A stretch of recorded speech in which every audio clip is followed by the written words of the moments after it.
Hi guys, it's Mark at Tactical Edge again. So what we're going to speak about tonight is some more combatives fundamentals, and we're going to talk a little bit about striking, and in particular we're going to talk about palm strikes. Yeah. So palm strikes are one of what we call our punching replacements. Now in Tactical Edge we work on a principle of hard to soft, soft to hard. So what I mean by that is, if I'm hitting somewhere that's hard and bony on the opponent, I will use a more resilient muscular area of the hand when I'm striking. If I'm striking somewhere that's soft and a bit squishy, then I can use a hard bony part of the hand to strike as well. The thing we've got to remember is, in combatives and self-defense, we're not wearing boxing gloves, we don't have hand wraps on or anything, okay? So our hands are very vulnerable to damage. You can think of your hand as being a bunch of small bones flying in close formation, covered with very thin skin. Yeah. So something I saw time and time again when I worked the doors was a couple of chavs that have a square off. They'd start belting each other, and when you saw them the next day, they'd been up at the infirmary and their hands are all stookied up. Okay. I've seen this happen with martial artists and boxers as well, where they hit somebody with a really good punch and end up breaking fingers, breaking knuckles. The other thing we figure into this as well is that these days, a lot of your muggers and ne'er-do-wells and things are coming from a background where they may well be intravenous drug users and stuff. So we do have blood-borne pathogens to think about too. I've got a couple of friends of mine, both who were police officers, who had similar experience where they ended up punching some guy in the mouth, and then they find out afterwards that this guy was HIV positive, hepatitis and things, because he was an intravenous drug user. And what's happened is, when they punched him, the teeth have gone into the knuckles, they've torn the knuckles open, they've had blood on blood contact. And it wasn't a pleasant experience, because they end up having to have several months of antiviral treatment and things, which is deeply unpleasant. One of them, the doctors actually said to them, they were surprised he actually stayed the course, because most people gave up after about a month. It's that unpleasant. So these are a bunch of good reasons. For the military combat side of things, if one of my guys was to turn around and belt somebody right in the chops and break his knuckles or break his fingers, when they're on operations, then he now becomes a danger to the rest of his team. Yeah, there's an awful lot of things he won't be able to do as well, because he hasn't got full mobility with his hands.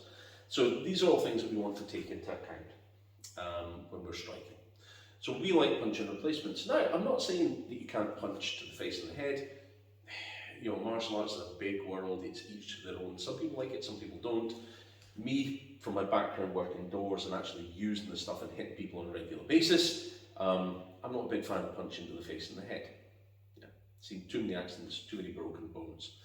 With my Taekwondo head on, the number of times I've seen people doing power test, punching boards, back fisting boards and stuff like that, and they hit the board and you hear a squishy kind of noise, and all of a sudden their knuckles are like 3 times the size they used to be, in a very, very odd place.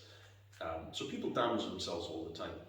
The traditional martial arts, if you go way back pre-Japanese karate, they also followed this kind of thing, this kind of rule as well. So punches and things you tend to find predominantly to softer, vital spots. Yeah. The guys who do loads and loads and loads of hand condition, knuckle condition and stuff, great, but the truth is, how many martial artists do you know that do a massive amount of hand condition, that do loads of twist and knuckle press ups, work on a forging post, a makawara all the time? So this is my kind of reasoning. Like I say, it's a big world. If you disagree with it and you like punching to the face and the head, that's great. Hey guys, it's your hands, it's your way of doing things. All right. So it's not criticism in any way. This is just my tuppence worth. My video, my ball. I'm playing with it. If you don't like it, you can go home. Okay. So what I want to think about tonight is the striking. I also want to think a little bit about body movement and technique. Okay. So let's just start off with our basic jab cross. Okay. We're going to replace it with palm heels. So what we're going to do is we want to think about how we generate power from the floor up through the body into the opponent. So a few things we do to generate power. So the first thing is knee spring. So I'm going to drive with that leg, pushing my body weight sharply forwards. Boom. Okay. So this is where that athletic position comes in. So if I'm already in this position here, then it's using that bent back leg, snapped in. All right. Now a lot of times, bear in mind, we're talking about a real fight here, I may not be already loaded in a bladed position. And in actual fact, taking up that bladed position is kind of advertising the fact that you know something as well. I say this all the time. One of the things I look for is when somebody takes a leg back, leg forwards, because that kind of tells me they're lining me up to give me the good news. Okay, so if I'm coming from a more neutral position here, once again, knee slightly bent, that still lets me get that drive forwards and into the opponent. Okay, so we're driving from the floor. Next thing we want to think about are the hips. Okay, so the hips are powering an awful lot. So as I'm driving, I'm going to snap that hip forwards. Get the idea? So you can see as I drive, I'm letting this hip relax and this shoulder just move slightly so that we get this nice waveform coming through the hips and snapping through the body into the target. Once again, so I'm generating power from the floor, sticking it up and ending up going through his brain. Okay, that's what we're after. Now, as we're striking, what I tell my students to do is don't think of the extension, think of the retraction. Okay, so what I mean by that, and this comes straight from boxing, is rather than thinking about extending the punch, okay, what I want to think about is the opposite shoulder retracting. Okay, now what this does, it puts a lot more speed and snap into your technique. All right, very often, and you see this a lot of times when you see people practicing boxing, what they're thinking of is the extension. So what happens is very often you see the punch is almost like a push rather than a real snap. Whereas as soon as I start thinking about the retraction instead of the extension, I think about snapping this back, what happens is all of a sudden I get a lot more acceleration. Okay, so let's start off thinking about this from the bladed position. It's easy to think through. So I'm in my guard, chin down, hands up here. So I'm going to get my knee spring, snap forwards, twist the hip and pull that shoulder back, yeah? So we get that nice snap, okay? So as I snap this one out, we've got that strike. This is guarding, this shoulder's protecting my jaw, this is down the centre line protecting my face. So what I'm now going to do is I'm going to snap the hip back, push with that rear foot and retract, concentrate on the retraction of this shoulder. So this is going to come back now. Okay, get the idea? So we've got two nice hard shots and then back to my guard. Once again, we're just going through basics, we're not doing a situational. So I'm nice and light the feet, push with that back foot, snap, retract, yeah? So here, I'm going to snap, retract, and back to my guard. Okay, get the idea? Chin down, hands up. Knee spring, okay, it's almost what in Taekwondo would be called sine wave, where I'm, I've got this down, up, down kind of action. So here, and back in, okay. Yeah, remember, retraction gives you a little bit more snap, okay. So here's your basic punch and replacement, jab, cross, replacement. A few things to watch. If you're watching students do this, very often you'll see them using tricep as they do the strike. So you see more of this action here. Okay. Problem with that is there's nothing in it. There's absolutely no power in it at all. Okay.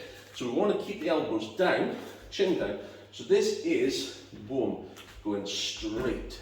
Okay. Elbow in straight. Try not to let the elbow come up. Once again, lose an awful lot of power with that. And there's a lot of openings there too. I want to keep myself protected and covered as I'm striking. So there's our first basic palm strike. So, we can drill the same as in boxing. I can drill this, this is my double jab, yeah? Okay. So we can put it together in combination well. So there's your basic straight jab and cross replacement on that. Now, similarly, we want to think about how we use that moving offline as well. Okay, so I may cover his face with the first one. This is where my female defensive triangle comes in. So if I V-step, my next couple of strikes are going to come from the side. Okay, so it's a really nice one to practice. So I'm going to hit him here.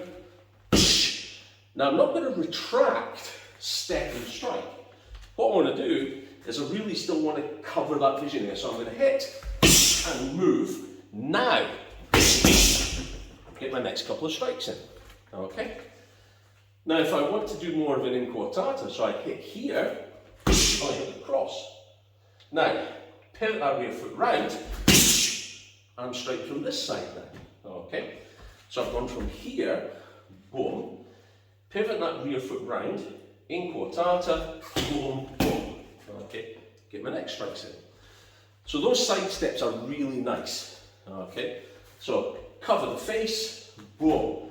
While he's worrying about this, I'm pivoting, and he's getting hit from the side before he can react. Okay, lots of things we can do. If we play with hubad and stuff, I think maybe I've blocked, passed and rotated, and I can almost get behind him to get shots into the brainstem. Okay, if training on a partner, we can kind of do this on the other dummies that have got arms. I can come in and do an arm drag, send him past me, get my strikes into the brainstem from the rear.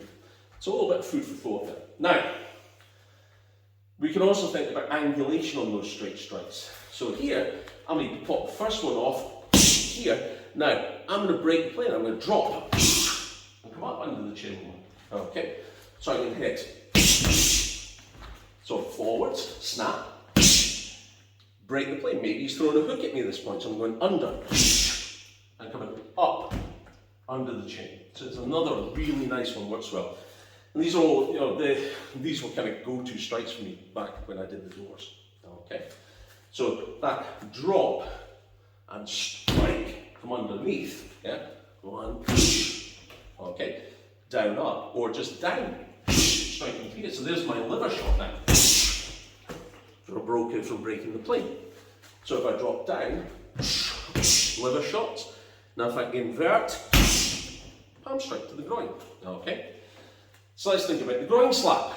All right. So the way you think about the groin slap is I want to V-step and think of this like a bowling ball. Okay. So I'm going to snap this round. Yeah. So from here, I'm going to V-step offline. I'm going to whip this round and put it in. And once again, watch the hips and the body. So here, I start V-stepping. I'm turning the hips coming forwards, boom, and I'm snapping that palm straight into the pubic bone. Okay. If we have a little bit of a wider stance, I might even be able to come up slightly with that as well. Okay, just watch your fingers, they don't go somewhere nasty. Yeah.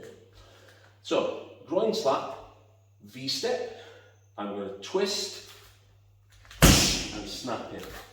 Yeah? Yeah? Once again,